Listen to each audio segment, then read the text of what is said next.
ዕብራውያን ምዕራፍ 11 ቁጥር 5 እና ቁጥር 6ን በጌታ በኢየሱስ ክርስቶስ ስም አነባለሁ። የጌታ ቃል እንደዚህ ይላል። ሄኖክ ሞትን እንዳያይ ከዚህ ዓለም በእምነት ተወሰደ፣ እግዚአብሔር ስለወሰደው አልተገኘም። ከመወሰዱም በፊት እግዚአብሔርን ደስ እንዳሰኘ ተመስክሮለታልና። ደግሞም ያለ እምነት እግዚአብሔርን ደስ ማሰኘት አይቻልም። ምክንያቱም ወደ እግዚአብሔር የሚቀርብ ሁሉ እግዚአብሔር መኖሩንና ከልብ ለሚሹት ዋጋ እንደሚሰጥ ማመን አለበት። ጌታ የተመሰገነ ይሁን። ዛሬ ስለ ሄኖክ ነው። የደብዳቤው ጸሐፊ የዚህ ዕብራውያን ደብዳቤ ዕብራውያን መልእክት ጸሐፊ እንግዲህ በጣም የቀደሙ አባቶችን ቅድመ አበው የሚባሉትን በጣም ሽማግሌዎቹን እያነሳቸው ነው ያለው። ባለፈው አቤል ብለናል። ስለ አቤልም መጽሐፍ ቅዱስ በጣም ውስን ቦታ ጥቂት ነገር ብቻ ነው የሚናገረው። በጣም ብዙ የሚናገርበት ቦታ አታገኙም። ስለ ሄኖክ ደግሞ ከአቤልም የባሰ ነው። ብዙ የሚናገር ክፍል የለውም። ምናልባት ዘፍጥረት ምዕራፍ 5 ቀጥሎ ደግሞ እዚህ ዕብራውያን ምዕራፍ 11 ላይ ነው ይህንን ሰው መጽሐፍ ቅዱሱ የሚያነሳው ማለት ነው። እንደምታውቁት እኔ የወንጌል አማኝ ነኝና የምቀበለው ይህንን መጽሐፍ ቅዱስ ብቻ ስለሆነ ብዙ የለውም። ሄኖክ በጣም ትንሽ ነው ያለው። እኔም በጣም ትንሽ ነው የምነግራችሁ። መጽሐፍ ቅዱሱ የሚፈቅድልኝ ድረስ ብቻ ነው የምናገረው። ክብር ለእግዚአብሔር ይሁን እና ባለፈው የዛሬ 15 ቀን አካባቢ እንዳየነው ከመጀመሪያዎቹ ሰዎች መካከል አቤል አንዱ ነው፣ የአዳም ልጅ ነው። ይሄኛው ደግሞ ከአዳም ከተቆጠረ ሰባተኛ ነው። ሰባተኛ የሚባል ሰው ነው። እንግዲህ አዳም ብለን ቀጥሎ አቤል እንላለን። ከዛ እያልን በሴት ዘር በኩል ማለት ነው፣ ሴት በሚባለው በአቤል ምትክ በተወለደው በኩል ይሄኛው ሄኖክ ሰባተኛ ዘር ሆኖ ታገኙታላችሁ። በቃይል በኩልም ባይዘው ሄኖክ የሚባል አለ። በቃይል በኩልም ሄኖክ የሚባል አለ ሲዘረዘር ስሙ። ይሄኛው ግን መሲያኒክ ላይን ላይ ያለው በዚህ በአቤል መንገድ ላይ ካሉት መካከል ሰባተኛ ዘር ላይ ሆኖ ነው የምታገኙት። እና ሄኖክ መጽሐፍ ቅዱሱ እንደሚነግረን ተወለደ አይደል? ከተወለደ በኋላ 70 ዓመት ያክል ከኖረ በኋላ ወለደ ይላል። እንግዲህ ልጅ ወለደ ይላል። የልጁንም ስም ማቱሳላ ብሎ ጠራው ይላል። ማቱሳላ የዚህ ሰውዬ ልጅ ነው። ባይዘው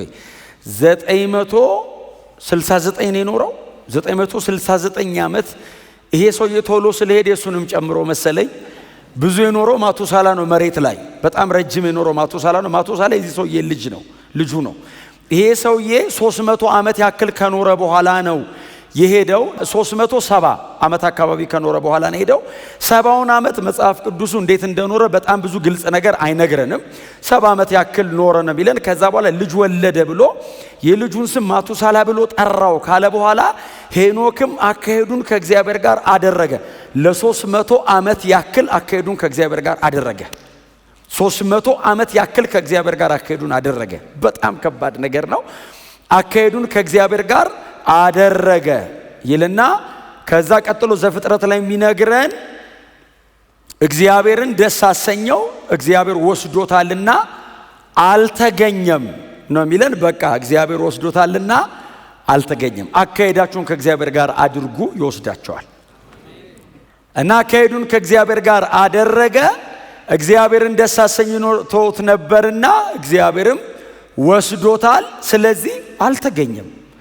የዕብራውያኑ ጸሐፊም በጣም ከዚህ የተለየ ብዙ መናገር አይችልም። ሪከርድ ተደርጎ የተቀመጠው ይሄ ብቻ ስለሆነ ዘፍጥረት ምዕራፍ 5 ላይ ሄደና ከጥፋት ውሃ በፊት ከነበሩ ሰዎች ሲያነሳ አቤልን፣ ከዛ በኋላ ሄኖክን፣ ከዛ በኋላ ኖህን ሶስቱን ብቻ ነው የመረጠው።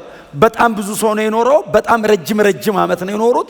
ከጥፋት ውሃ በፊት ግን የተመረጡት ሶስቱ ብቻ ናቸው በእምነት የተመረጡት። ምናልባትም ኖህ ከመወለዱ ከ50 ዓመት በፊት ይመስለኛል ሄኖክ የተወሰደው። ሄኖክ ከሄደ ከ50 ዓመት በኋላ ገደማ ነው ማለት ነው ኖህ የመጣው። ክብር ለእግዚአብሔር ይሁንለት። እና ሄኖክ አካሄዱን ከእግዚአብሔር ጋር አደረገ። እዚህም ቦታ ምንድነው የሚለን? አሁን አቤልን ሄኖክንና ኖህን ነው አይደለም እናነሳው። ከጥፋት ውሃ በፊት ብለን የምናነሳቸው ቅድመ አበው የሚባሉት ከዛ ከጥፋት ውሃ በኋላ ያሉትን ነው። እና አብርሃምን እነ ሙሴን ነው የሚመጣው። እዛም ጋር ሲመጣ ሌላ ብዙ አያነሳም። ይሄ ሰውዬ በጣም መራጭ ነው። የሚመርጠው አማኝ ብቻ ነው የሚመርጠው። ኗሪ ብዙ ነው ያለው። ያመነ ነው አቴንሽን የሚወስደው። ያመነ ነው በዚህ አይነት መሲያኒክ ላይን ላይ መግባት የሚችለው። ያመነ ነው ከእግዚአብሔር ጋር አብሮ ታሪክ የሚሰራው። እዚህ መጽሐፍ ቅዱስ ውስጥም እድል የሚያገኘው ማለት ነው። ከእግዚአብሔር ጋር አብረው ሰርተዋል የሚባሉት በእምነት የተራመዱ ሰዎች ናቸው። ስለዚህ አቤል ሳክሪፋይስ ኦፍ ፌዝ ነው። የዚህኛው ሰውዬ ደግሞ ወክ ኦፍ ፌዝ ነው። የኖህ ደግሞ ወርክ ኦፍ ፌዝ ነው አይደል? አሁን ያኛው በመስዋዕት ነው፣ ይሄኛው ከእግዚአብሔር ጋር በመራመድ ነው። ያኛው ደግሞ ለእግዚአብሔር በመስራት ነው እምነታቸው የታየው። ክብር ለእግዚአብሔር ይሁን። በዚህ አይነት መንገድ ነው የሚያቀርባቸው። አጭር ኖህን እንደውም አንድ ቁጥር ነው ያለው። ባይዘው እንዴት እንደምናረጋው አላቅም። ከአንድ ሰው ጋር ደምረን ካላነሳ ነው ቁጥር 7 ብቻ ነች። የኖህ ደግሞ እውነቱን እኮ ነው። ምን ያርገው? ሰዎቹ አምነው 100 ዓመታትን አንድ ነገር ብቻ ነው ያረጉት። ብዙ እንዳይጻፍ ብዙ አልሰሩም። አንድ ነገር እያደረጉ 100 ዓመታት አንድ ነገር እየደጋገሙ ማድረግ፣ ጽናት፣ ኮንሲስተንትሊ አንድን ነገር ብቻ እየደጋገሙ ለማድረግ፣ በተለይ ደግሞ እንደዚህ አይነት ነገር ለማድረግ ዝም ብሎ በምናብ ባለ መረዳት አይሆንም። በእምነት በሆነ ዕውቀት ነው። ክብር ለእግዚአብሔር ይሁን። ስለዚህ የዕብራውያኑ ጸሐፊ የሚነግረን ሄኖክ ብሎ ሲጀምር ሞትን እንዳያይ ከዚህ ዓለም በእምነት ተወሰደ። እንደሱ ብሎ ነው የጀመረው።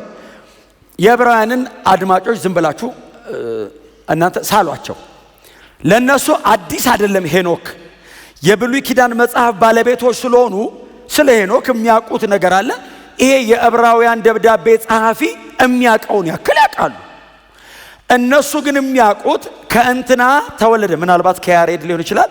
ተወለደ፣ ከተወለደ በኋላ ማቱሳላ የሚባል ልጅ ወለደ፣ አካሄዱን ከእግዚአብሔር ጋር አረገ፣ ከዛ ተወሰደ ነው እነሱ የሚያውቁት። ይሄ ሰውዬ ከተወሰደ ነው የተነሳው። ሄኖክ ሞትን እንዳያይ እግዚአብሔር ሞትን እንዳያይ በእምነት ወሰደው። ትራንስሌት አረገው። ስለ እምነቱን አይደል እየተወራ ያለው? ስለ አማኞች አይደል እየተወራ ያለው? ስለዚህ እነሱ አሁን የሚያውቁት ሄኖክን እግዚአብሔር ወስዶታል ነው። የዕብራውያኑ ደብዳቤ ጸሐፊ ደግሞ በእምነት ተወሰደ። እንደው እግዚአብሔር ዝም ብሎ አይደለም የወሰደው፣ አማኝ ነው። በእምነት ነው የኖረው። እምነት ብለናል። ትዝ ይላችኋል። የዛሬ 3 ሳምንት ነው የዛሬ 4 ሳምንት አካባቢ ስንጀምር እምነት የማናየው ነገር የሚያስረግ፣ ቀጥሎስ ተስፋ የሚያስረዳ አስረጋጭና አስረጂ ነው። እምነት አለው ማለት ስላላየው ነገር የገባው ነገር አለ። ተረድቷል። ከእግዚአብሔር ጋር ወክ ሲያረግ የማይታይ የገባው ነገር አለ። ተረድቷል። እምነት አስረድቶታል። ቀጥሎ እርግጠኛ አርጎታል። እምነት እንደ ሮሜ 10:17 መሰረት እምነት ከመስማት ነው። መስማት በእግዚአብሔር ቃል አይደል? ዝም ብሎ የሚባል እምነት የለም። አየር ላይ የሚፈጠር እምነት የለም። ለማመን እግዚአብሔር ሪቪል የሚያደርገው ነገር ያስፈልጋል። ለማመን ተስፋ የምታደርገው ነገር ያስፈልጋል። ስለዚህ ሄኖክ አምኗል ካለን ያየው ነገር አለ፣ የተረዳው ነገር አለ፣ የተገባው ተስፋ አለ፣ አንደርስታንድ አድርጓል። በጣም ከባድ ቃል ነው የሚጠቀመው። ሞትን እንዳያይ ከዚህ ዓለም በእምነት ተወሰደ። መጽሐፍ ቅዱሳችን ላይ ሞትን ያላየው እኮ ይሄ ሰውዬ ነው አይደል? እና አንድ ሌላ ሰው አለ፣ ኤልያስ የሚባል። ሁለቱ ናቸው እኮ ሞትን አልቀመሱም። የሞትን መውጊያ አያውቁትም።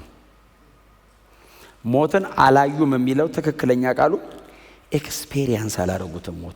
ሞትን አያውቁትም። እስካሁን እስከዚህ ሰዓት ድረስ ሄኖክ ሞትን አያውቀው። ክብር ለእግዚአብሔር ለአምላካችን ይሁንለት። የአቤል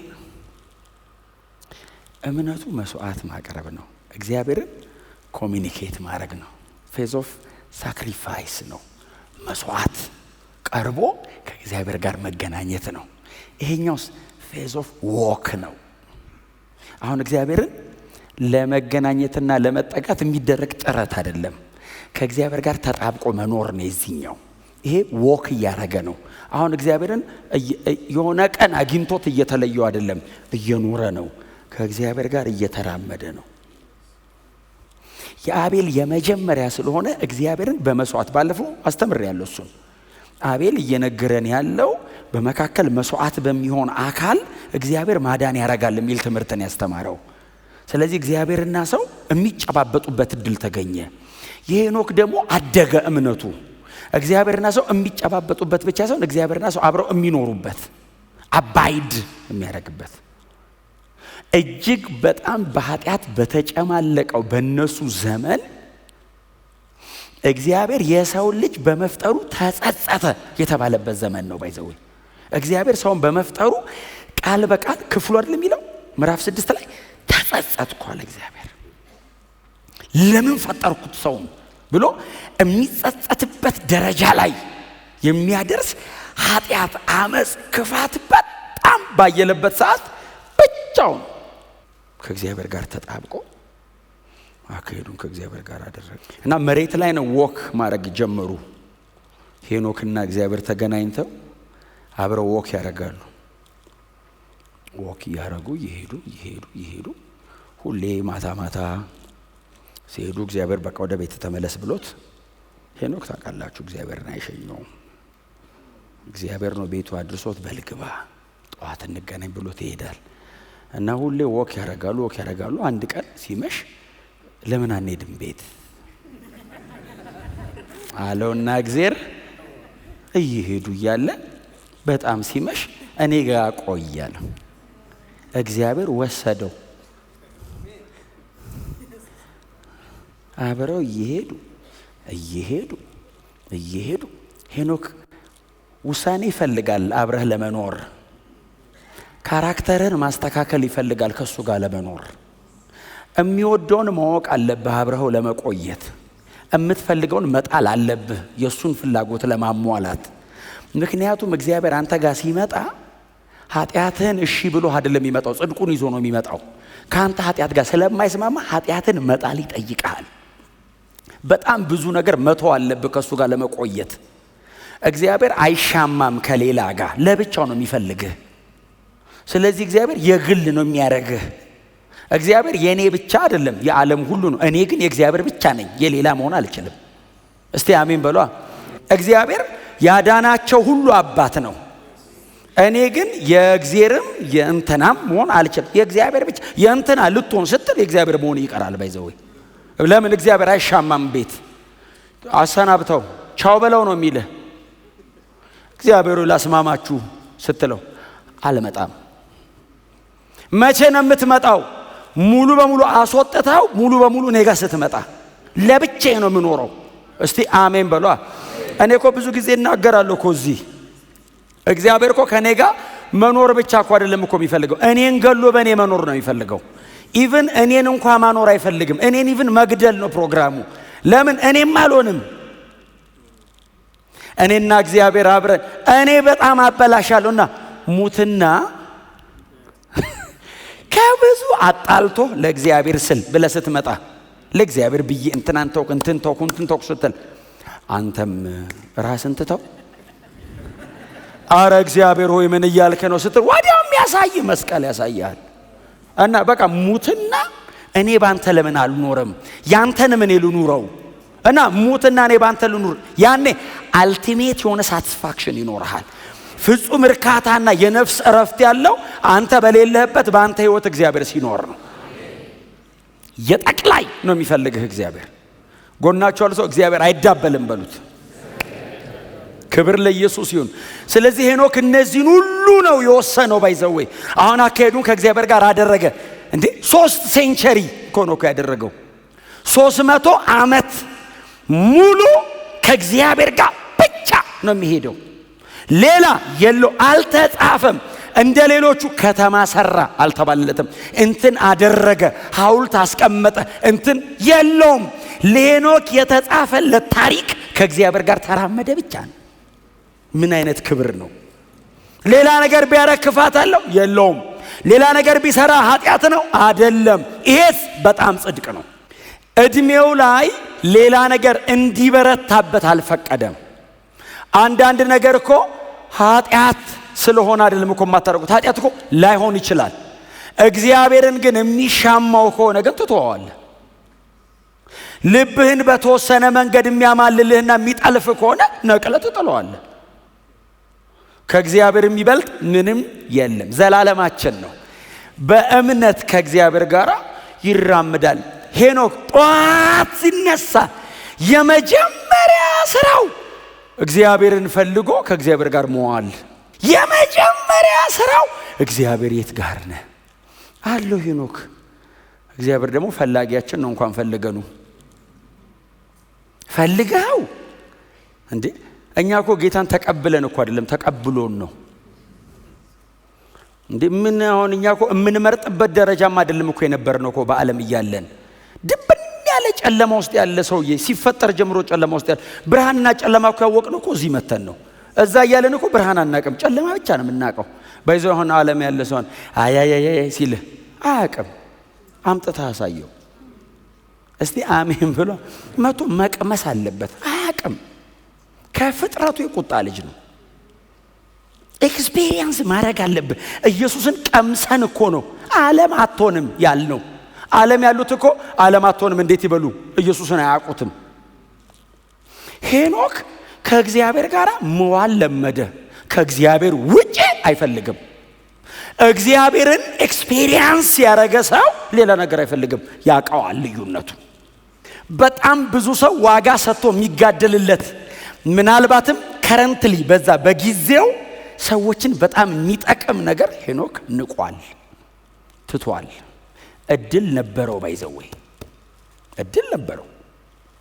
የአዳም ላይን ላይ ያለ ሰው ነው፣ የተከበረ ሰው ነው። ባይዘው የአቶ ማቱሳላ አባት ነው።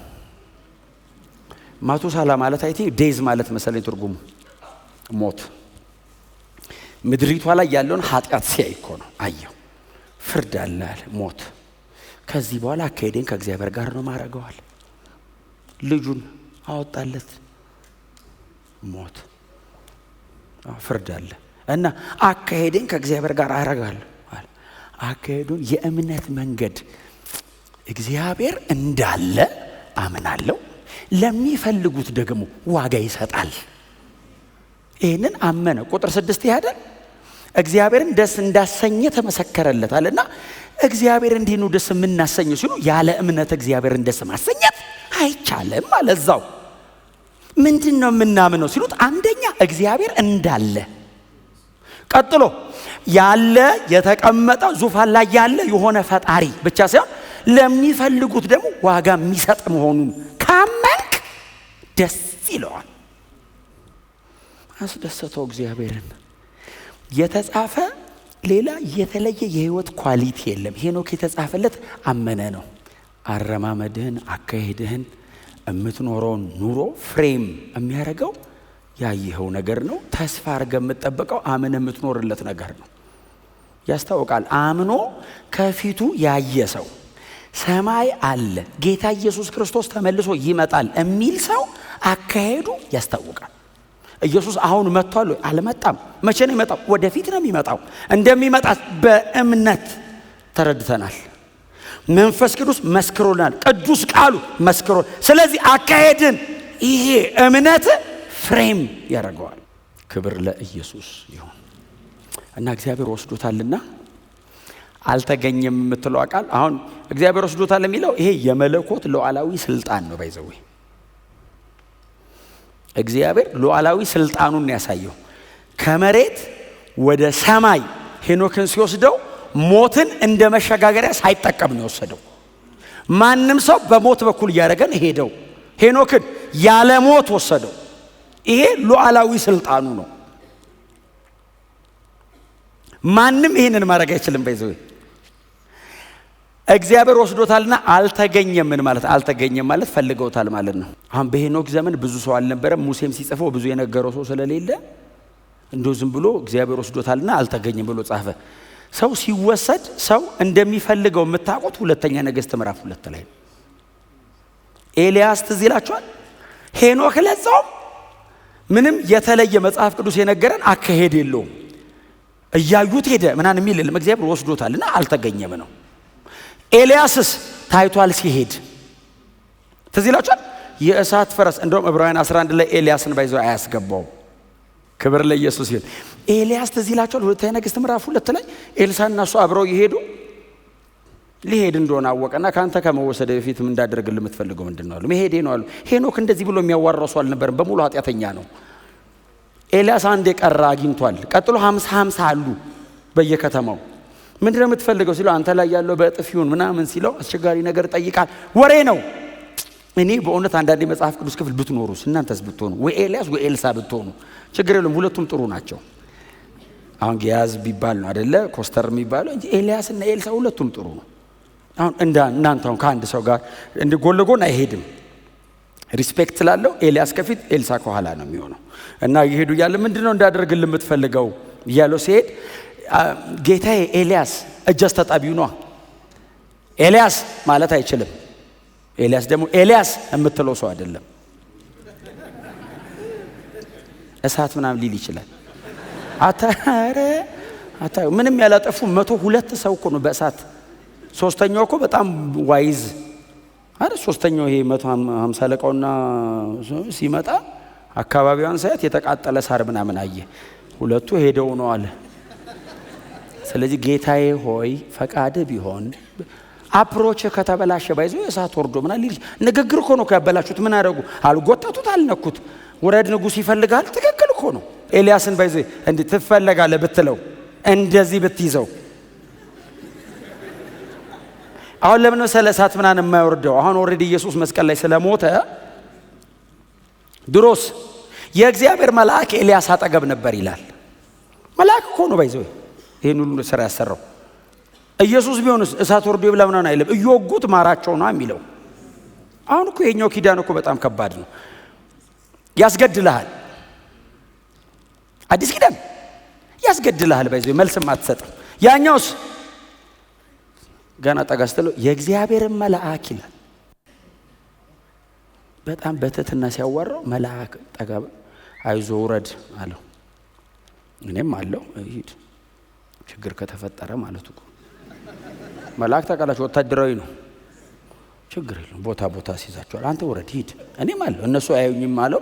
ኤልያስ እና እሱ ይተያያሉ። ኤልያስ ቀና ብሎ የሚሄደው ባይዞ ጡንቻውን ተማምኖ እንዳይመስልህ። በመትረየስ ማትመታው መልአክ አጠገቡ አለ። ያቀልጣል። እና ኤልሳ ከኋላው እየተከተለ ጌታዬ አለው። አቤት አለው።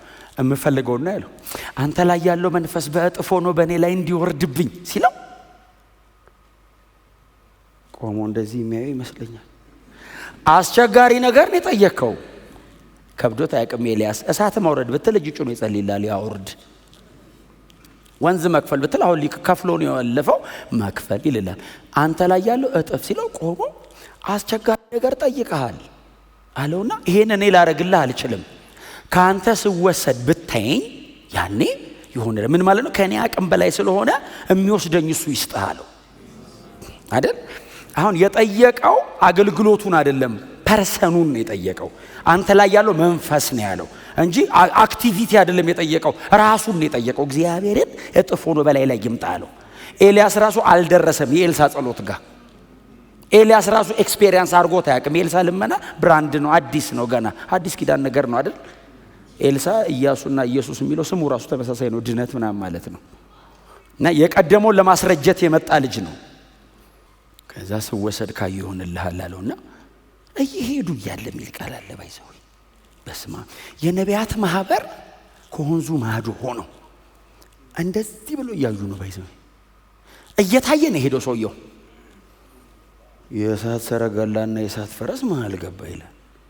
እኔ ምን አለ ዘፍጥረት ላይ ሙሴ እንደዚህ ቢያብራራልን ሄኖክን ወሰደው ብቻ ነው ያለ። ተመሳሳይ የግሪክ ቃል ሌክሴክሱ ላይ ሄኖክ ሄደ የሚለውና ኤልያስ ተወሰደ የሚለው አንድ አይነት ቃል ስለሆነ የሚጠቀመው እየሄዱ የእሳት ሰረገላና የእሳት ፈረስ መሃላቸው ገባ። መጽሐፍ እንደዚህ ይላል፣ ኤልያስም የእሳቱ ሰረገላ ላይ ተቀመጠ አይደለም የሚለው። እሳት ያለው ሰረገላ አይደለም፣ በእሳት የተሰራ ሰረገላ ነው። ራሱ እሳት ነው ሰረገላው። የእንትኑ የተሰራው ራሱ በእሳት። ሰውየው እንዴት ይቃጠላልና እሳት እያለ እያገለገለ ቁጭ ያለ እሳት ላይ የእሳት ፈረሶች የሚል ቃል አለ። በዚህ ፈረሶቹ የእሳት ናቸው። ሰማይ ካልሆነ መሬት ላይ የእሳት ፈረስ ኖሮ ያውቅ።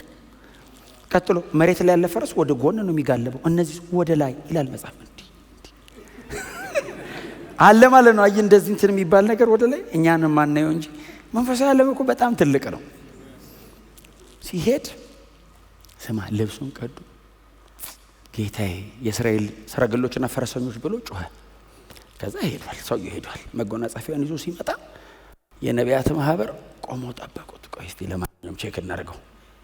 እጥፍ ብሎ ሲጮህ ምናምን ሰምተናል። ወርዶበታል አልወረደበትም የሚለውን ሰውዬው ሄዶ ኤልያስ ከፍሎለት ነው የተሻገረው። ኤልያስ ነው የከፈለው። ሲመለስ በጀልባ ከተሻገረ ከባድ ነው። አየ ይከፍሏል አይከፍለው። የኤልያስ አምላክ አይደል ያለው። እግዚአብሔር የት ነህ አለው። መታሃል አልመጣህም ነው። ለመውረዱ ምልክት አላንቀጠቀጠው፣ አላስጮኸው፣ ምንም አላረገውም። እና ይምጣ አላወቀም። ታውቃለህ አሁን እኮ ዘንድሮ እኮ ይታወቃል።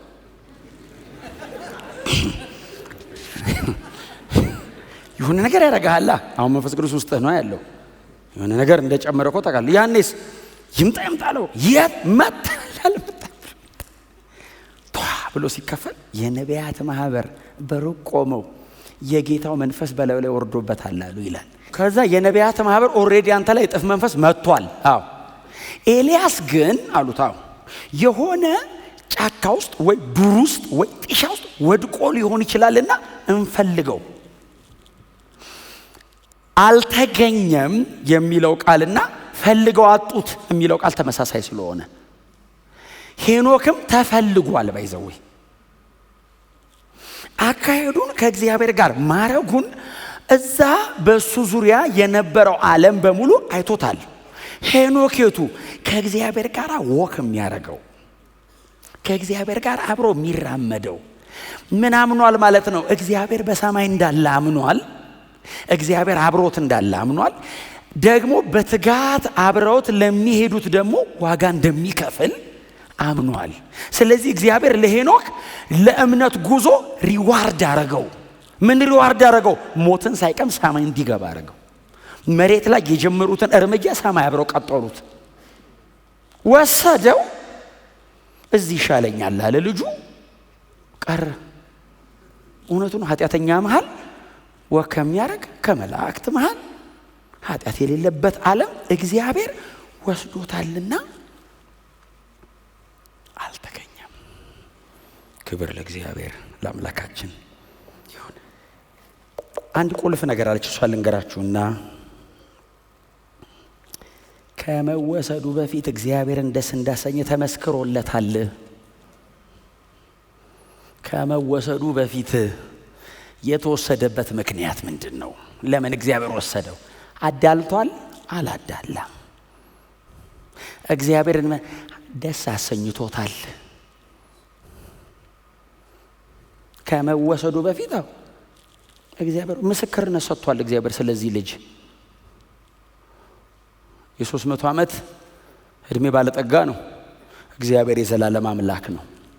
ሲያየው ይሄ ልጅ በጣም ደስ አሰኝ። በመሰረቱ በዘላለም አምላክ በእግዚአብሔር ፊት ብቻ ሳይሆን በዘመኑ በነበሩት ሰዎች ፊት የ300 ዓመት ልጅ ገና ወጣት ነው። ሰው 900 ዓመት ከኖረ እኮ 300 ዓመት ማለት እኮ የ30 ዓመት ወጣት ማለት ነው። 100 ዓመት ሰው ቢኖር 100 ዓመት የሚኖር የለም ዘንድሮ። ግን 100 ራሱ ቢኖር 30 ዓመቱ በ30 ዓመቱ ነው ሄደው። ገና በጊዜ እስጢፋኖስ በሄደበት ጊዜ፣ ኢየሱስ ወደ አብ በሄደበት ጊዜ ተመሳሳይ ነገር ነው።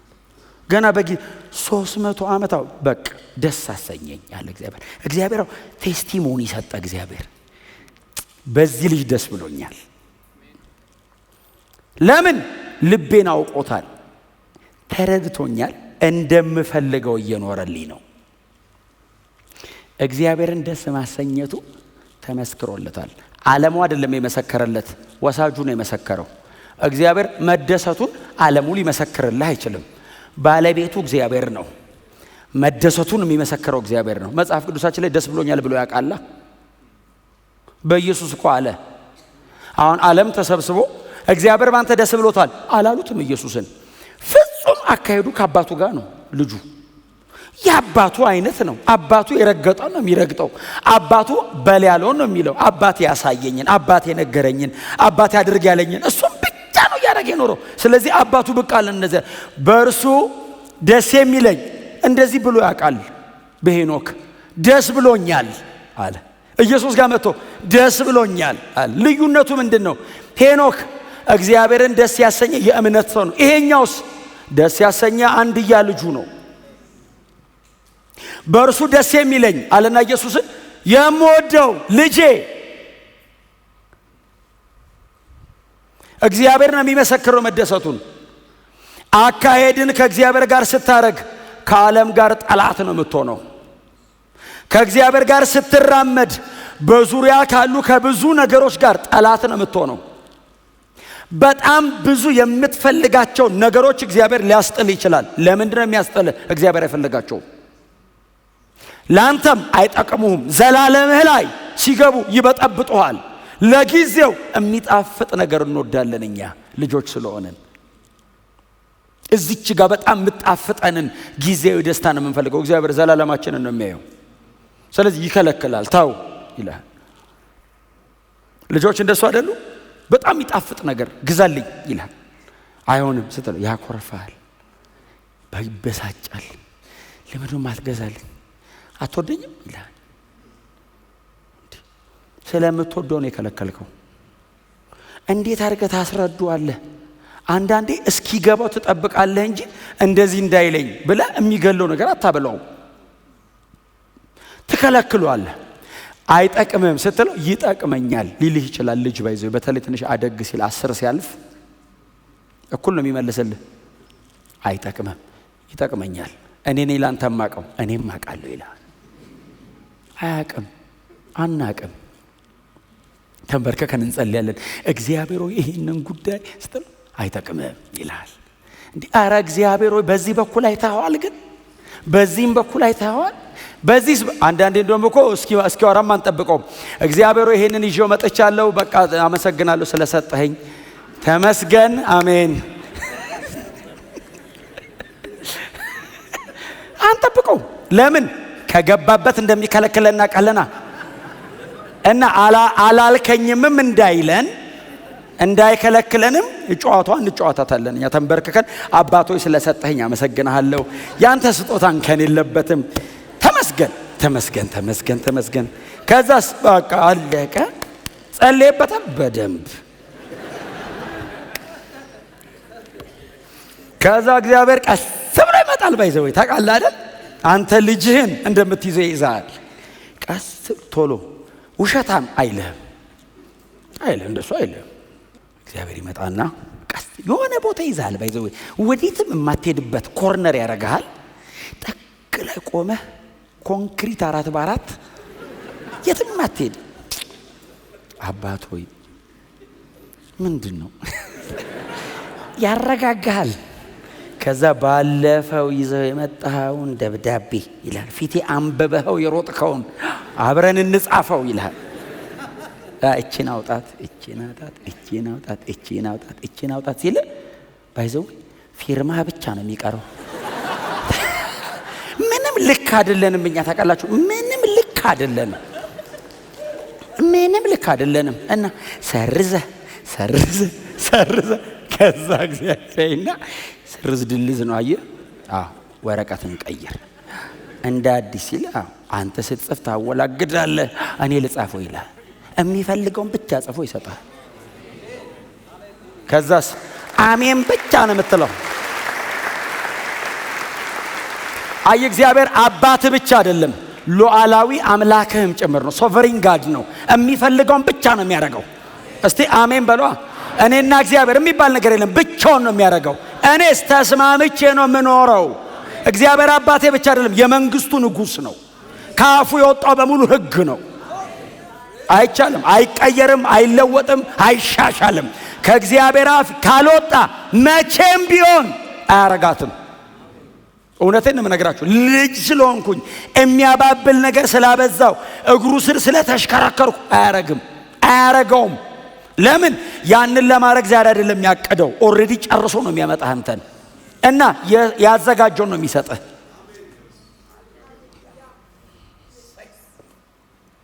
ኢየሱስ ጌታ ነው። ሄኖክ በእንደዚህ አይነት ህይወት ለመኖር ወስኗል። ባይዘው አካሄዱን ከእግዚአብሔር ጋር አደረገ። እግዚአብሔር ደስ አለው። እግዚአብሔርን ማስደሰት ማለት ጠዋትና ማታ አብረው መሄድ ብቻ እኮ አይደለም። የሚፈልገውን እያረክለት ነው የምትሄደው። እግዚአብሔርን አትራክት ታረጋዋለህ። እግዚአብሔርም እንዲመጣ ታረጋዋለህ። እግዚአብሔር ራሱ ይመጣል አንተ ጋር ና ሁሉ አትለው፣ ይመጣል ራሱ። ለምን? የምፈልገው በጣም ብዙ ነገር እሱ ጋር አለ።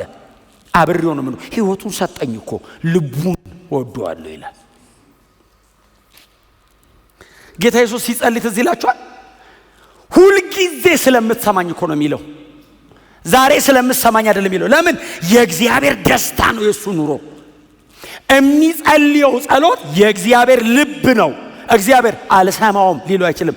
እስከ ዛሬ ሰማኝ አይደለም የሚለው። ሁሉ ጊዜ እንደምትሰማኝ አውቃለሁ። መቼ? ወደፊትም። እስካሁን አይደለም ዋስትና፣ ወደፊት ሁሉ ትሰማኛለህ። ትሰማኛለህ ማለት እምጮህ ተሰማዋለህ እኮ አይደለም። አይከለከልም የኔ ጸሎት። ለምንድን ነው የኢየሱስ ጸሎት የማይከለከለው? የእግዚአብሔር ልብ ነው። ምንም ነገር ኢየሱስ ካረገ እግዚአብሔር የሚደሰትበትን ብቻ ነው የሚያደርገው። ሰው ደስ አለው አላል። ሰው ደስ ቢለው ኢየሱስ ደስ ይለዋል። ባይዘው ሰው ደስ እንዲለው ይጥራል። የአባቱን ደስታ ሲያረግን ፈሪሳውያን ተሰብስበው አንተ የተረገምክ በኃጢአት የተጸነስክ ምናምን ሲሉት ጌታ ኢየሱስ ክርስቶስ ሰው ለማዳን መጥቼ ዲስአፖይንት ሆኑብኝ ብሎ አቋም ይቀይራል እንዴ? በኖራ የተለሰናችሁ መቃብሮች አለ። ሰው ሊያድን መጥቶ ለምንድን ነው እንደዛ ያለው? የአባቴ ነው ይሄ አለ። እኛ ከአባቴ ከአብርሃም ሲሉ የዲያብሎስ ልጆች አለ። ፕራዮሪቲ የሚሰጠው ኢየሱስ ለማን ነው? ለአብ። መስቀል ላይ ሲሞት አንፈልግም ተብሎ እኮ ነው የሞተው። እንዳናየው አስወግደው። ለምንድን ነው አስወግደው ያሉት? የአባቱን ፈቃድ እያደረገ ነው። ኢየሱስ ከነሱ ጋር ከሚስማማ ለአባቱ ፈቃድ ወግኖ ቢሞት ይቀለዋል።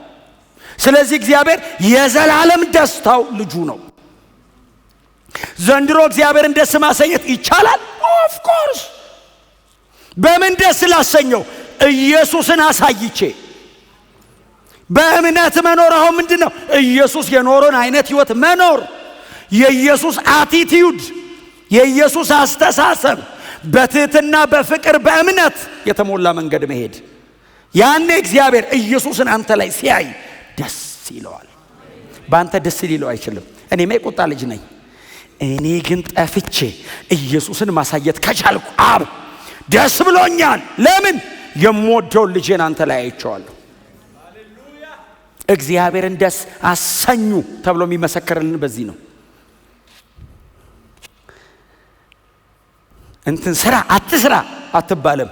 ኢየሱስን የምትወድ ከሆነ ለኢየሱስ ብለህ ትተዋለህ። ስትተው እንደ ውለታ አትቆጥረውም። ለእግዚአብሔር ብዬ አትልም። የተሰጠ ህይወት ከምንም ጋር አይነጻጸርም። ሞተን ብናገኘው ራሱ ያዋጣናል። እንኳን ቆመን ከኢየሱስ የሚበልጥ ደስታ በእግዚአብሔር መንግስት ውስጥ የለም። የእግዚአብሔር ብቻ አይደለም፣ የኛም ደስታ ኢየሱስ ነው። የኛም ደስታ እንኳን ኢየሱስ ሆነን እንኳን ለራሳችን አሳልፎ አልሰጠን፣ እንኳን ለምንደሰትበት ነገር አሳልፎ አልሰጠን፣ ለምኞቶቻችን እንኳን አልሰጠን፣ እንኳን ነጠቀን። ከመወሰዱ በፊት ተመስክሮለታል። እግዚአብሔር እንዴት ወሰደው ሲል ሙሴ እግዚአብሔር ተደስቶበታል። ታዲያ እግዚአብሔር አልሳሳም ሲወስደው። እንደዚህ የምታስደስተኛ አንተ እየመረረህ አትኖርም። መሬት ላይ ያለው ና እኔ ጋር እንሂድ፣ ከእኔ ጋር ትኖራለህ። ከልጆቹ በላይ እግዚአብሔርን ይወደዋል። እግዚአብሔር ወይ ማቱሳላን ምን አረጋዋለሁ? ማቱሳላ ምን ይሆናል? እምትሳሱለት ነገር ባይዘው ውሸት ነው፣ ይገልሃል። ነገ ከእግዚአብሔር ምንም አይበልጥም። እዚህ መጽሐፍ ላይ እናነሳዋለን። በእውነት አብርሃም ይሉ ሽማግሌ ልጅማ አይሳሳው አያሳሳም እንዴ? ልጅ ማሳሳት አይደለም። እኔ ማሰቢያ የለኝም እዚህ ውስጥ ልጅ መሰዋት የሚባል። እግዚአብሔር ይበልጣል አለ። እግዚአብሔር ለሰውየው ሪዋርድ ያደረገው ምኑን ነው? እኔ ነኝ ዋጋ አለው። ልጅ ሰጠኸኛው፣ ልጅ በልጅ አደርግሃለሁ አይደለም ያለው፣ እኔ ነኝ ዋጋ አለው። በእኔ ትተመናለህ አለው። አንተ ጋር መቶ ትራንዛክት እናደርግ እንግዛ ካለ እኔን ይተምኑኛል እግዚአብሔር፣ አትለካም አለው። የእምነት መንገድ እግዚአብሔርን ደስ ማሰኘት። ኢየሱስ ክርስቶስ በሰማይ አለ። አዎ ዳግም ይመጣል። በእምነት የሚኖር ሰው ሞት አይዘውም። ዮሐንስ ወንጌል 11 ላይ እናንተ በኋላ ጊዜ ስታገኙ እንድታነቡት። ዮሐንስ ወንጌል ምዕራፍ 11 ላይ ቁጥር 25 አልዓዛርን ከሞት ያስነሳበት ቦታ ትዝ ይላችኋል? ማርታን መጥቶ ሲገናኙ ማርታ እንደዚህ አለችው፣ አንተ በዚህ ብትኖር ወንድሜ አይሞትም ነበር ስትለው፣ ወንድምሽ ይነሳል አላት። አውቃለሁ በትንሣኤ ቀን እንደሚዝ ትንሣኤና ሕይወት እኔ ነኝ። እኔ እንደው ኢየሱስ ግን አይገርማችሁ? አሁን እናንተ ብትሆኑ አትቆጡም? ሰው ታይ እንደ አይባልም እንዴ? ኢየሱስ ቀስ ብሎ ነው የሚያወራው። ለምን 7 ማይል ከ9 ኪሎ ሜትር በላይ በእግሩ ስለመጠደቅ ሞታል። ገብቶ ቁጭ ብሎ ምግብ መብላት ፈልጓል። አልዓዛርን አስነስቶት እርቦታል። እሷ ደግሞ መሃል ላይ ይዛ በቃ ልቡን ነው የምትወተውተው። እሷስ እንዴ ቁጭ ብላ ነው ያለችው ቤት ውስጥ። እሱስ በእግሩ ነው የመጣው 9 ኪሎ ሜትር። እግሩ አቧራ ባቧራ ነው። ገና እዛ ምዕራፍ 12 እኮ እግሩ ላይ እኮ ሽቶ ደፍቶ ያጥቡታል እግሩን። ገና የእግር መታጠቢያ ውሃ እንኳን አላመጣችሁልኝም እኮ አለ። እግሩ ሁሉ እኮ አቧራ ባቧራ ነው። እዛው ደክሞ መጥቶ አንተ በዚህ ብትኖር ስትለው ይሄው መጣሁ አላት። ወንድማችን አይሞትም ነበር? ታሞ ብትመጣ ተፈውሰው ነበር አለችው። ሞቶም ብመጣ ለውጥ የለውም አላት። ያው ነው ለኔ አላት። ኢየሱስ እኮ በዛ ዘመን የተነሳ ታላቅ አገልጋይ አይደለም፣ የእግዚአብሔር ልጅ ነው። እግዚአብሔር ወልድ እኮ ነው። he was God። ለውጥ የለውም። ማርታ ይነሳል ሲላት የዚህ ዘመን ጴንጤ ናት። በትንሣኤ ቀን አለችው።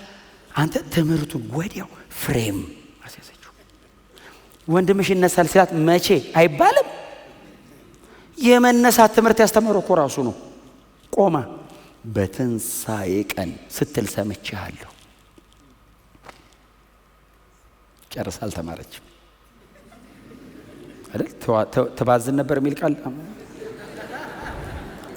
ሉቃስ እኮ ነው ነገር። ሉቃስ በዛ አደገኛ ጸሐፊ ነው። ዮሐንስ ኢየሱስ ጋር ነው የቆየው። እነ ማርታ ምናምን ብዙ አቴንሽናል። ሉቃስስ እነ ማርታ ጋር ኢየሱስ ቁጭ ብሎ ሲያስተምር ማርያም እግሩ ስር ቁጭ ብላ፣ ማርታስ ኢየሱስ እያስተማረ የትንሣኤ ቀን ሲል ማኪያቶ ለማፍላት ማርታ ኪችን ስገባ ወተት ለመግዛት ሱቅ ሄዳ ትንሣኤና ሕይወት እኔ ነኝ የሚለው ትምህርት አምልጧታል። የሆነ ቀን ነው የመሰላት። ማርታ አላት ጨርሰሽ ተማሪ። ጎናቸው ጨርሰ ተማር በሉት እስቲ። ትንሣኤና ሕይወት እኔ ነኝ። በእኔ የሚያምን ቢሞት እንኳ በሕይወት ይኖራል። በእኔ የሚያምንብኝ አይሞትም አላት። አለች በእኔ የሚያምን ቢሞት እንኳ በሕይወት። ምን ማለት ነው? አልዓዛርን ዛሬ ባላስነሳው ራሱ በእኔ ያምኗል የሞተው እየኖረ ነው። ከእኔ የተካፈላችሁት ሕይወት ሞት ኢንተራፕት አያረገውም ማለት። መሀል ላይ ሞት የሚባል ነገር መጥቶ ቁርጥ አያረገውም። ለተሻለ ክብር ሰማይ እንቀጥላለን። ከዛ ቀጥሎ ምንድን ያላት? በእኔ የሚያምን ቢሞት እንኳን በሕይወት ይኖራል ካለት በኋላ በእኔ የሚኖር የሚያምንብኝም ከቶ አይሞትም። ይህን ታምኛለሽ? ትምህርቱ ከባድ። አልዓዛር መቃብር ውስጥ ተኝቶ ነው ኢየሱስ ይሄን እያወራ ያለው። በእኔ የሚያምን ቢሞት ራሱ በሕይወት ይኖራል። ምን ማለት ነው? እንደ ሞተ ብቶ መጥቼ ባላስነሳ ምግቡን በልቼ ራሱ ብሄድ አዋጭ ነው። አስነሳውትም አላስነሳውትም በእኔ ማመኑ ነው ዋናው። እምነት አምኖ ሞቶ የለ በቃ በሕይወት እየኖረ ነው ሰውየው። ይሄንን ባይዞ ኢየሱስ ሲያወራ ማርታና ማርያምና ኢየሱስና እዛ ሰፈር ያሉ ሰዎች ብቻ አይደለም የሚሰሙት፣ ሙታን ድምጹን ይሰማሉ የሚል ቃል አንብባችኋል። ዮሐንስ ወንጌል ምዕራፍ 5 ላይ በእኔ የሚያምን ቢሞት ራሱ በሕይወት ይኖራል ሲል እታች ይሰማሉ። ባይዞ ያስ ይላሉ። በጌታው ነው የሞተ ካለ የኖርን ያው ጌታው የጴጥሮስ አይሰማም። እታች የጴጥሮስ እኛ የምንኖረው እዚህ ነው፣ ለቅዱሳን ነው። ኢየሱስስ ወደ ላይ ሰማይ መሬትና ከመሬት በታች አክሰስ ያደርጋል ቆሞ ሲያወራ። እግዚአብሔር ነዋ። ምንም ነገር ካፉ ከወጣ ኢየሱስ ሕይወትን የሚሰጥ መንፈስ ነው።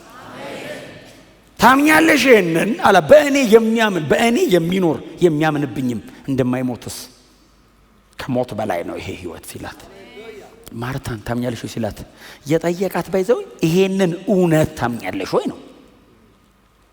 አሁን በእኔ የሚኖር የሚያምንብኝ ቢሞትም በሕይወት ይኖራል። ይሄንን ታምኛለሽ አላት። ከባድ ትምህርት ነው ለማርታ። እኛማ ይሄን አምነን ሄዳን ነው። ማርታ ግን ኢየሱስ ፊቷ ቆሞ ነው፣ የ32 ዓመት ወጣት አይሁዳዊ ፊቷ ቆሞ በእኔ የሚያምን አላት። አዎ በአንተ የሚያምን በጣም ጥሩ አገልጋይ ነህ፣ ብዙ ተአምራትና ድንቅ ታደርጋለህ፣ በጣም ታስተምራለህ፣ ለዘመኑ እግዚአብሔር ያስነሳው ታላቅ አገልጋይ ነህ። አዎ በእኔ የሚያምን በአንተ የሚያምን አንድ አምላክ ብሎ ሻማህን እዛ ዘዳግም 8 ሲል ያደገ አይሁዳዊ እኔ አምላክ ነኝ እኮ እያላት ነው። በእግዚአብሔር በአባቴ የሚያምን ብቻ በእኔ የሚያምን በእኔ የመኑ በአባቴም ደግሞ እመኑ አይደል ያለው? እኩል እኮ ነው ያወራው ቃል። በእኔ የሚያምን ቢሞት በሕይወት እንደሚኖር ዘላለምሽን እምወሰነው እኔ ነኝ እኮ ነው ያላት ቆሞ ፊቷ። እንደ 32 ዓመት ወጣት እንዳልመስልሽ አላት። የሰው ኢተርኒቲ የሰው ዴስቲኒ እኔ እጅ ላይ ነው አላት። የሚሞተው አምኑኝ ከሆነ የሞተው አይሞትም፣ እየኖረ ነው። እዚህ በእንትን በደረቅ መልክ እዛ በፈሳሽ መልክ አይነት መኖር አያቆምም። እንትን ትቀይራለህ፣ ትኖራለህ። ይሄ ስለማይቀጥል ይሄ እዚሁ ይቀራል፣ እዛ በሌላ መልክ ትቀጥላል እንጂ መኖር አይቆምም። እንትን ነው የምንቀይረው። ስፌር ሪልሙ ይቀይራል። እንደዚህ አይደለም ሰማይ። እንደዚህ ምን ሙቀት የለ፣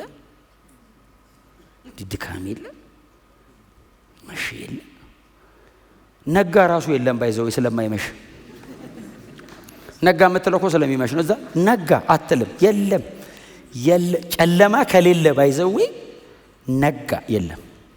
ሁሌ ብርሃን ነው። እኔ እንደው ሰማይማ ወስዶ የገላገለን እንጂ። ከዛ ይሄን ሲጠይቃት ማርታ የመለሰችው ለዚህ ጥያቄ አይደለም የመለሰችው፣ ሌላ ግን ጠንካራ ትምህርት ነው የመለሰችው። አንተ ወደ ዓለም የምትመጣው ክርስቶስ የእግዚአብሔር ልጅ እንደሆን ካምናለሁ አለችው። እሱ ያላት ምንድን ነው? የሞተው ይነሳል ነው ያላት። ሲላት አዎ አምናለሁ አትልም እንዴ? አንተ ወደ ዓለም ብትመጣው ክርስቶስ የእግዚአብሔር ልጅ እንደሆን ሌላ ትምህርት ነው፣ ግን ጥሩ እምነት ነው። ለዚህኛው ጥያቄ ግን መልስ አይደለም። ይሄንን ጥያቄ በትክክል መልሰው ቢሆን በኋላ ላይ ማርታ ማርታ ብታምኚ አትባልም ነበር። ሳትጨርስ ነው የተመለሰችው። አሁን ራሱ ትምህርት አልጨረሰችም። ክብር ለእግዚአብሔር ለአምላካችን ይሆንለት። ከዛ ኢየሱስ ትንሣኤና ሕይወት መሆኔን እንድታምኑ ብሎ ወደ መቃብሩ አይደል ሄደው። እኔ እንደው ሁሌ እንትን አደርገዋለሁ ታውቃለህ፣ እስለዋለሁ። መቃብር ክፈቱ እስቲ አለ። 4 ቀን እንደው በጣም ሚሊየን ጊዜ ስለተሰበከን እንጂ የ4 ቀን ሬሳ እንዴት አደረገ ነው? በእውነት እኮ ፌንት ያደረገ መቀስቀስ ራሱ እኮ በእግዚአብሔር ምሕረት ነው። ከፈቱት ከፈቱት። ከዛ ጠጋ ብሎ ወደ ታች አልዓዛር ናውጣ አለው። የ4 ቀን ሬሳ አስነስቶ የሚያውቅ የለም። ከዛም በፊት ከዛም በኋላ ለምንድን ነው የሌለው? ኢየሱስ የ4 ቀን ሬሳ ለማስነሳት ብሎ ነው እንዲያስነሳው አይደለም። ትንሣኤና ሕይወት እሱ መሆኑን ለማስመስከር ነው እንዲከርም የተፈለገው እንጂ ገና ትኩስ ሬሳ እኮ አስነስቷል። የሞተ ገና አዲስ የሞተ ሰው የዛይ ሴትዮ ልጅ የተሸከመው የወሰዱት ሉቃስ 7 የናይን ከተማው ሴትዮ ገና ገና መሞቱ ነው። ይዞ ሊቀብሩት ሲሄዱ ትዝ ይላችሁ። ቁሙ ተሸክሙት። እንዲሁ ሰዎቹ ያሳዝናል። ይዞት ይሄዱ። ቁሙ ሲቆሙ አይቷት አንተ ጎበዝ ተነስ። እንደው በጣም የሚገርመኝ ተነስቶ ማውራት ቀጠለ የሚል ቃል አለ። በጣም በእውነት ብድግ እንዳለ ከእናቱ ጋር ነው ሊያወራ የሚችለው። ታሞ ተኝቶ ከሆነ ከእናቱ ጋር ነው የሚያወራው። እናቱ መበለት ናት። እሱና እናቱ ናቸው ያሉ ቤት ውስጥ። ማውራት ቀጠለ። በቃ ልጅሽን ይዘሽ ይቻላል ኖርማል። የ4 ቀን ማድረግ የፈለገው አሁን እሱን ሰውዬ ሲያስነሳ ትንሣኤና ሕይወት እኔ ነኝ አላለም። አልዓዛር ፈራርሷል። ገጣጥሞ ነው ያወጣው። አይኑ ፈሷል። ሰብስቦ ነው ያወጣው። ሸቷል ማለት አጥንትና ስጋው ተለያይቷል። ገጥሞታል። ኢየሱስ የፈረሰን ያስነሳው። ትንሣኤ ሙታን አለ ነው ትምህርቱ። እና እኔ ነኝ ትንሣኤ ነው። ቀን አይደለም፣ ሮብ፣ ሐሙስ፣ ዓርብ አይደለም። ኢየሱስ ከመጣ የመጣበት ቀን ነው። ትንሣኤው እሱ ነው። አሁን እኔ ሕይወት ነኝ ያለ እኔ ትንሣኤ ነኝ ማንም ብሎ ያቅም አንልምም። የትንሣኤ ኃይል ይሰጣል እንጂ አንተ ትንሣኤ አይደለም። ትንሣኤን የምትጠብቅ አንድ ጥሩ ደቀ መዝሙር ነህ። የትንሣኤውን ኃይል ራሱ ከፍሎ ነው የሚሰጠን። እሷን በጣም ትንሽ ናት ኤክስፔሪየንስ የምናረጋት። ትንሿ አገር ስለምትገለባበጥ እኮ ነው ያለቀ የሚመስለን። ኢየሱስስ የትንሣኤ ኃይል አይደለም ያለው፣ እኔ ራሴ ትንሣኤ ነኝ አለ። I am the resurrection። በእኔ የሚያምን አይሞትም። ሄኖክ ታዲያ ምንድነው የሚያስተምራቸው ለዕብራውያን ሰዎች? እግዚአብሔርን ደስ እያሰኙ መኖር አንዱ ትምህርት ነው። እግዚአብሔርን በእምነት ተስፋ እያደረጉ እሱ ላይ ተደግፎ መኖር፣ አዎ ይሄም ትምህርት ነው። ሌላ ምንድነው የሚያስተምራቸው? ትንሣኤ ሙታን አለ፣ ራብቸር አለ፣ ንጥቀት አለ። የሄኖክ ትምህርት ይሄ ነው። አምነህ ከኖርከው ራብቸር አለ፣ ትነጠቃለህ። ሞት እማትቀምስበት ዓለም እግዚአብሔር ሰውን ያስገባዋል። እግዚአብሔር ትንሣኤ ሙታንና ንጥቀት እንዳለ የመሰከረው በሄኖክ በኩል ነው። ትንሣኤ ሙታን አለ ብቻ አይደለም፣ ንጥቀት፣ ራብቸር። ሰው ሞትን ሳይቀምስ እግዚአብሔር ሰዎችን ከሞት በላይ አድርጎ ያኖራል። ይሄ የእግዚአብሔር ሉዓላዊ ጉልበት ነው። እግዚአብሔር ሰዎችን ከመሬት ወደ ሰማይ ይወስዳቸዋል የሚል ትምህርት አለው። ንጥቀት አለ። ሄኖክ ይሄንን ኤክስፔሪየንስ ያደረገው በምንድን ነው? በእምነት። እምነት የሚመሰረተው የእግዚአብሔር ቃል ላይ ነው። እኔ በገባኝ መጠን ላይ ገባው ይችላል። ስለ ኢየሱስ ግን ብለርድ እያደረገበትም ቢሆን ይገባዋል። አቤል ከገባው በመስዋዕት ሚዳን ነገር ከገባው፣ አቤል በመስዋዕትነት ሳልቬሽን የሚል ትምህርት ከገባው፣ ይሄ ደግሞ ሞር አድቫንስ ነው። ትምህርቱ አድጓል። ከእግዚአብሔር ጋር መኖር ከገባው፣ ስለዚህ እግዚአብሔር ለዘላለም የሚያኖርበት የራሱ መንገድ አለው፣ ገብቶታል። ስለዚህ ወሰደው። እያስተማረን ያለው በመስዋዕትነት ትታረቃላችሁ ብቻ ሳይሆን ከታረቃችሁ በኋላ ከእግዚአብሔር ጋር ትኖራላችሁ ነው ትምህርቱ። የት ነው የምንኖረው? መሬት ትጀምሯል፣ ሰማይ ተቀጥሏል። የሄኖክ ትምህርት እሱ ነው። መሬት ጀመሩ፣ 300 ዓመት ኖሩ። ሰማይ ለዘላለም ለመኖር ተቀላቀለው እግዚአብሔር። ትንሣኤ ሙታን በቅርብ ይከናወናል። እኛ ገብቶናል። ምንድነው የገባን? ግልጽ ትምህርት ገብቶናል። ኢየሱስ ተመልሶ ይመጣል። የሞተ በሙሉ ይቀሰቀሳል። የማይሞት አካል ለብሰን ለዘላለም ከእርሱ ጋር ለመኖር በደመና በክብር እንነጠቃለን። ሞት ተሰብሮ ለዘላለም ከጌታ ጋር ለመኖር እንሄዳለን። በእኔ የሚኖር የሚያምንብኝ አይሞትም አለ ኢየሱስ። ክርስቲያን በሙሉ ሞት የሚባል ነገር አይቀምስም የሚል ትምህርት አይደለም ያለው ኢየሱስ። ከሞት በላይ ያረጋችኋለሁ ነው። ያንቀላፋል ክርስቲያን። ጳውሎስ፣ ጴጥሮስ አባቶች አንቀላፍተዋል። እኛም ጌታ ካልመጣ፣ በእኛ ዘመን ካልመጣ እናንቀላፋለን። ወንጌል ይቀጥላል። ጌታ ኢየሱስ ልክ በሚመጣበት ቅጽበት ከአራቱም አቅጣጫ ቅዱሳን መላእክት ከሞት የሚነሱትን የተዋረደው ስጋቸው የእርሱን ክብሩ ስጋ እስኪመስል የሚለወጡትን ደቀ መዛሙርት ከምድር አራቱም አቅጣጫ ይሰበስቡናል። ሞትን ላናይ፣ ሞትን ላንቀምስ፣ ከሞት በላይ በሆነ ህይወት ለዘላለም ልንኖር እንቀላቀለዋለን። ይሄ ግን የሚሆነው በክርስቶስ ኢየሱስ በማመንና በማመን ብቻ ነው። በስራ አይሆንም። ይሄ ነው ትምህርቱ። በእምነት ነው። በስራ ቧጠ ተግተ ታግለ የሆነ አታመጣው። በእምነት ነው የሚመጣው። በምንድን ነው የምናምነው?